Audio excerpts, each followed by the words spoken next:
But they sell blenders, and that increased their sales fivefold. Our own experience is that in 2007 we had 3 employees, today we have 12. And it was at that time in 2007, and I'm not saying video is the only reason that it does this, but at that time in 2007, I was fairly loose with the quality of the videos I was doing. I was doing most of them in the car on the way to and from appointments, because that's the only time I could find to do them. And I used to call it road vlogging. Yeah, it really caught on. You've probably heard it a lot. Not. But what happened is that it all of a sudden put our company ahead of everybody else in the search engine optimization market, which, as you can imagine, is highly competitive. And there's a lot of other players out there. And we weren't the first ones in Australia in search engine optimization. There were already some well-established players. I think the difference with our ability to succeed is that people knew who the face of the company was. They understood. And a lot of the stuff I'm going to share with you today too is being taught to me not only from Darren Rouse, but also from one of his old mates, Cam, the cameraman over here on Twitter, who's also our second in charge back at the office. Cam and I have been working for 10 years, and what he's taught me about actual setting up a video and critiquing my video, sometimes when it's not necessary, is really helpful. So what happens now is that employees actually seek us out because they know who we are. We've got one client who is going to be currently spent about 40 grand with us, and they'll be spending over 100k with us next year. They were introduced to us via the video blog. All right, I had no idea who this person was. I knew they used to watch regularly, but it wasn't until they directly contacted me that I knew who they were.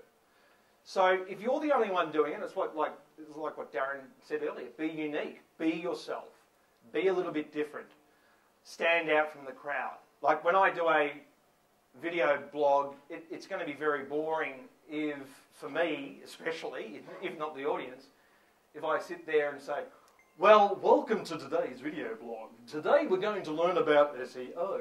It's like, well, we can go and hire a DVD and get that. Be yourself.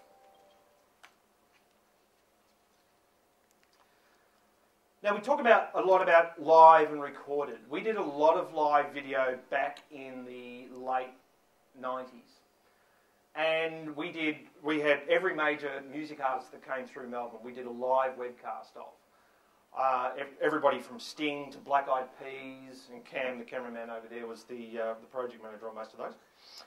And Gene Simmons, who Cameron was famously said to him at the end of the interview, you know, you don't sound anything like you do when you sing I Was Made for Loving You. To which Gene Simmons replied, that was Paul Stanley. The interviewer's head exploded and we left the room. But what happened, what we learned back then was really, really interesting. People didn't watch more than around 10 minutes.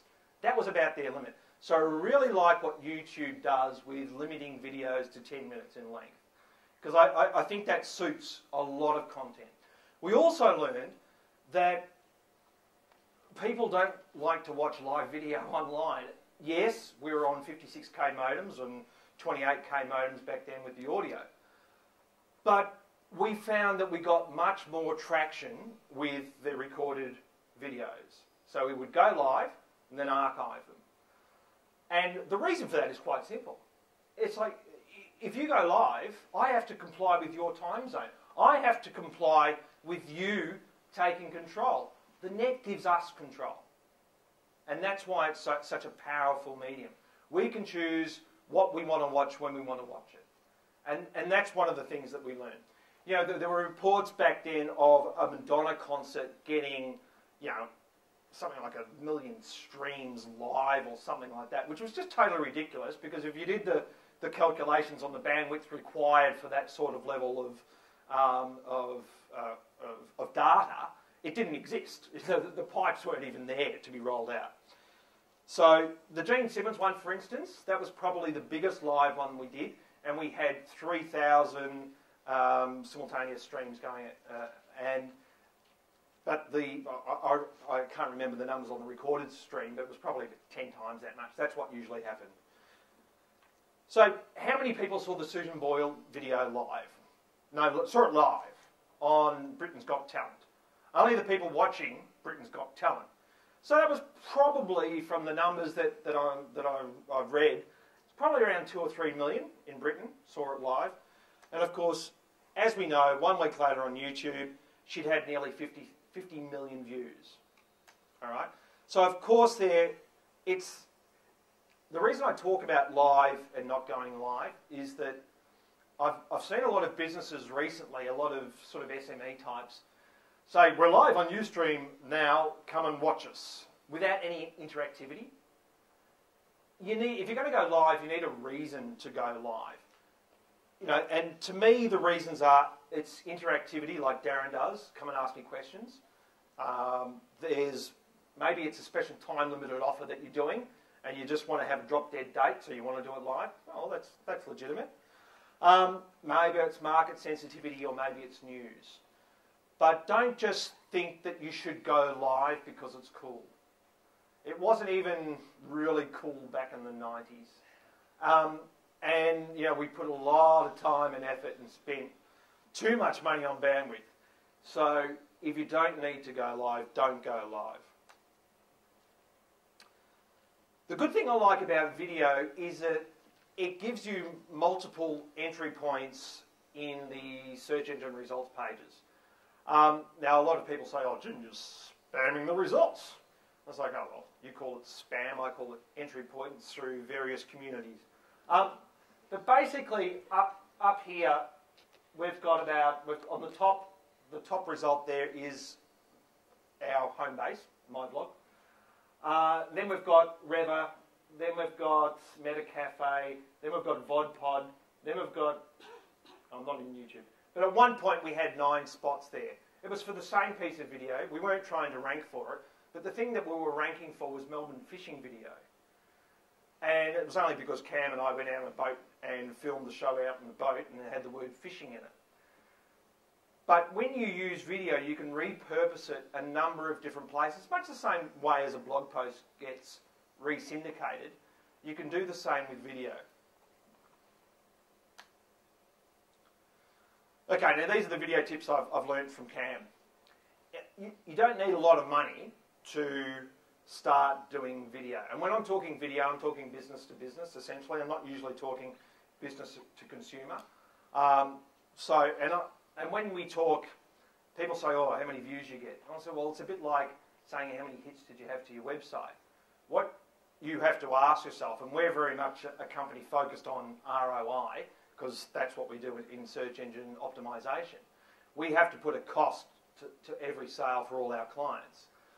And what we always say to people is, if you're going to do this, you don't need a lot of people. You only need the right people. I've never heard that Dunbar before from Gavin, but that explains it much more articulately than I could. But essentially I have 3 $20 floodlights. I have, I actually use this microphone that I'm wearing at the moment, which was slightly more expensive than that $100 one. But just doing those 2 things properly will make the world of difference of quality to people watching your videos regularly. I'm not talking about if you're out on the road and you want to get your flip camera out or whatever and do a video interview with someone. I'm talking about if you're doing something regularly in-house, it pays to light it up from above, and Cameron pointed this out to me when I used to have the light sort of down on the floor. I'd be talking like this all the time, and of course when the video would go, I'd just have shadows all over my face. But having a reasonable microphone, a directional microphone, makes a massive difference. It's the difference between people just focusing on what you're saying as opposed to focusing on, gee, that room's echoey. Because if it's echoey, just don't use the camera in your webcam. Just get a reasonable microphone and speak into it.